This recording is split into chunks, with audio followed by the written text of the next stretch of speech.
सरस्वती पूजा फरवरी महीने में है और तैयारियां अब शुरू है, लेकिन कोरोना काल के कारण सरस्वती मां की प्रतिमा तो स्थापित किए जा रहे हैं, लेकिन कई गाइडलाइन इस पर जारी है।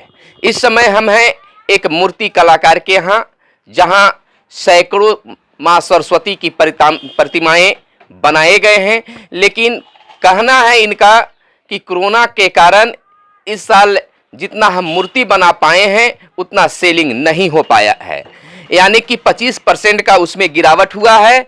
इनके यहाँ मूर्तियों की अगर कीमत की बात कर ले तो 500, 600, 700, 1000 रुपये से लेकर 10,000 तक की मूर्तियां इनके यहाँ उपलब्ध हैं।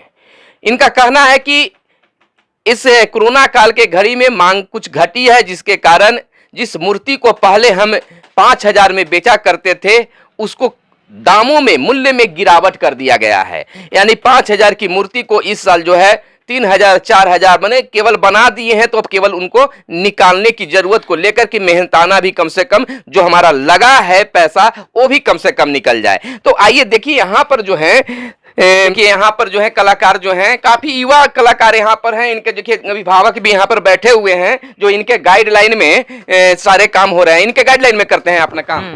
क्या नाम हुआ आपका? मनीष कुमार। मनीष कुमार। घर आपका?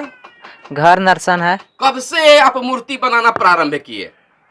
हमको 10 साल उम्र था तबे से मूर्ति बना रहे हैं। 10 साल के उम्र से? हाँ। अब तक कितने मूर्तियां बना लिए होंगे आप?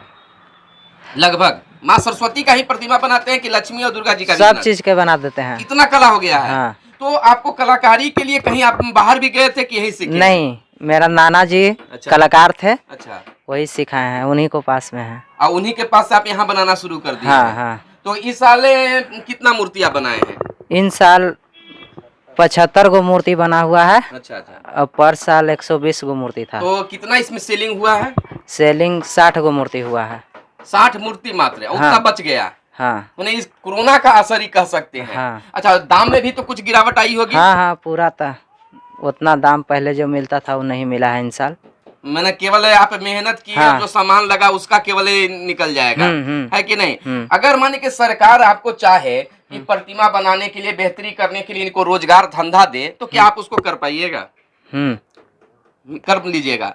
आपकी पढ़ाई लिखाई कहाँ तक हुई है? 8वां क्लास तक पढ़े हैं। क्यों पढ़ाई छोड़ दिए? यही में लीन हो गए मूर्ति बनाने में। यानी कि कलाकारी की भूत इस तरह से चढ़ी कि यह मूर्ति बनाने में ही लीन हो गए और पढ़ाई को भी छोड़ दिया। लेकिन जो भी कलाकार हमारे इस वीडियो को देख रहे हैं, तो आपसे निवेदन है कि आप शिक्षा को बीच में नहीं छोड़ा कीजिए, क्योंकि आप शिक्षित रहिएगा तो आपको कलाकारी करने में और नॉलेज बढ़ेगा। तो आपसे भी मेरा कहना होगा कि जब जागिए तब सवेरा होगा। आप अभी से भी चाहिए तो एजुकेशन प्राप्त कीजिए। सरकार की कई योजनाएं इस पर शिल्प को लेकर चलाया जा रहा है, जो आपको प्रेफरेंस मिलेगा। हमारी बात को आप मानिएगा। हमारे साथ इस समय अभय जी भी हैं और हम लोग दोनों यहाँ पर आए हुए हैं। यहाँ पर सर देखिए, यहाँ बताया जा रहा है कलाकारों के द्वारा कि कोरोना काल के कारण 25% मूर्ति खरीदारी में गिरावट आई है और जितना रकम होना चाहिए उतना मिल भी नहीं रहा है। धन्यवाद जी। लेकिन सबसे पहले हम यह बताना चाहेंगे अपने दर्शकों को, विद्या की देवी सरस्वती होती है और मूर्ति कला भी एक विधा है, एक विद्या है। और नई शिक्षा नीति में जिस तरह से शिल्प को और कला को बढ़ावा दिया जा रहा है, स्कूली स्तर से ही शिल्प को और कला को बढ़ावा देने की बात की जा रही है। कहा जाता है कि मछली के बच्चे को तैरना नहीं सिखाया जाता है। हमारे साथ जब यहाँ पर जहाँ पे हम खड़े हैं, वहाँ पीढ़ी दर पीढ़ी मूर्ति कला से लोग जुड़े हुए हैं, मूर्तियाँ बनाते हैं। और ये मूर्ति, इनके हाथ इतने सधे हुए हैं, इस तरह से मूर्तियों में जान डाल देते हैं, जिसे देखने से लगता ही नहीं है कि कोई मतलब जो कम पढ़ा लिखा आदमी, कम पढ़ा लिखा बच्चा बनाया है। तो हम जो बात कर रहे हैं, जो इनके गुरु हुए, जो बचपन से इस चीज को जिया है, मूर्ति कला से जिया है, उनसे हम उनका अनुभव प्राप्त करते हैं। हमारे साथ हैं, यहाँ पर है पारस पंडित जी। पारस पंडित जी से हम बात करेंगे। नमस्कार पारस पंडित जी। नमस्कार। एक कह रहे हैं, ये मूर्ति जो आप कब से बना रहे हैं, कितना साल हो गया मूर्ति बनाते हुए आपको? कम से कम 55-60 साल से आप मूर्ति बना रहे हैं। पहले की मूर्तियां में आपके मूर्तियां में क्या अंतर है? बहुत अंतर हो गया है। अंतर क्या हो गया है पहले से अब में? पहले जैसे इतना बढ़िया मूर्ति नहीं बनते थे, वो इतना सामान नहीं मिलता था इस ढंग के। अब धीरे धीरे रेडीमेड सामान भी बहुत अच्छा अच्छा आ रहा है।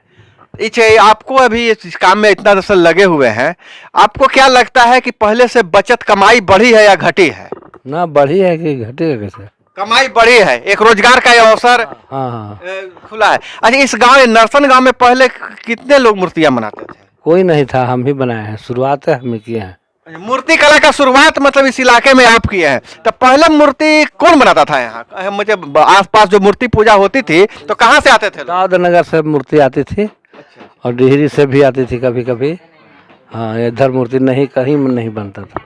हम दर्शकों को बता देना चाहेंगे कि पहले जो यहाँ मूर्तियां आती थी दाऊद नगर या डेहरी से भी आती थी मूर्तियां, लेकिन इस इलाके में यह इलाका जो है से मूर्ति कला का हब बन गया है। आपको आप पिछले भी हम वीडियो में दीपावली के टाइम में दिखाए थे कि किस तरह एक बड़ा मंडी है नरसंद गांव मूर्ति कला का, उसका शुरुआत इन्होंने किया था पारस पंडित ने। और ये देखिए मूर्तियों का बाजार लगा हुआ है, इनके द्वारा बनाई गई मूर्तियां आप देख सकते हैं। तरह तरह के ये सरस्वती जी की मूर्तियां हैं और हर मूर्तियों का हर मतलब जैसे ही मूर्ति चाहिए, अगर किसी को आधुनिक साज सज्जा की मूर्ति चाहिए वो अलग से है, छोटी मूर्तियां हैं, बड़ी मूर्तियां हैं और तरह तरह की मूर्तियां यहाँ पर उपलब्ध है। देखिए उस तरह से कारीगर यहाँ पर काम कर रहे हैं। पहले पारस पंडित जी खुद अकेले काम करते थे और जैसा उन्होंने बताया कि पूरा पहले जितना साज होता है, मतलब मूर्तियों में जो आभूषण होते थे, बाल होते थे, वो मिट्टी से बनाते थे। अब बहुत सारे जो रेडीमेड सामान आ गए हैं वो रेडीमेड चीज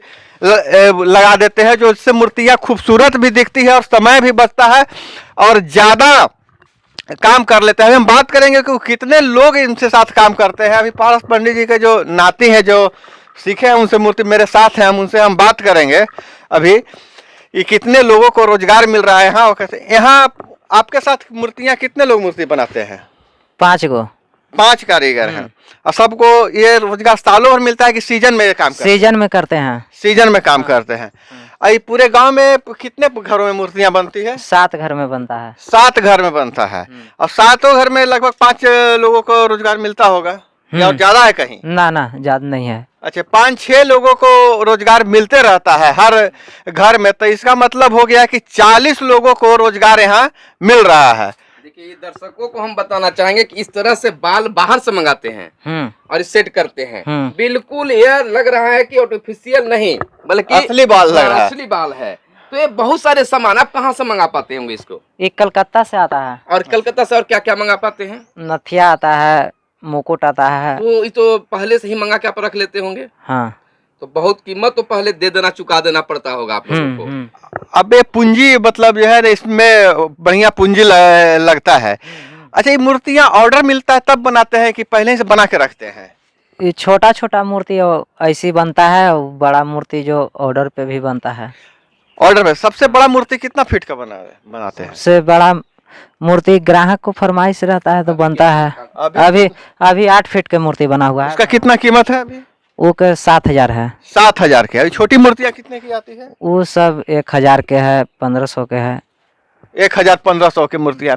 मतलब यहाँ ये जो ग्रामीण इलाका है, ग्रामीण इलाकों में जिस तरीके से जिस तरह की आर्थिक हैसियत है, जिस तरह के इकोनॉमिक कंडीशन है, उस हिसाब से उनके आर्थिक पहुंच के अनुसार मूर्तियां बनाई जाती है और ये मूर्तियों के बाजार लगा हुआ है। लेकिन कोरोना के कारण जो जिस तरह से वैश्विक मंदी हुआ है, उस तरह से यहाँ जो है इस मूर्ति के बिजनेस पे, मूर्ति के ही का जो व्यवसाय है उस पर भी बहुत गहरा प्रभाव पड़ा है और हम इस प्रभाव को और परखने की कोशिश करेंगे। मैं दर्शकों से निवेदन करता हूं कि अगर आप इस चैनल पे को देख रहे हैं तो इस चैनल को सब्सक्राइब कर लीजिए और अगर यह वीडियो आप फेसबुक पेज पर देख रहे हैं तो फेसबुक पेज को लाइक कर लीजिए।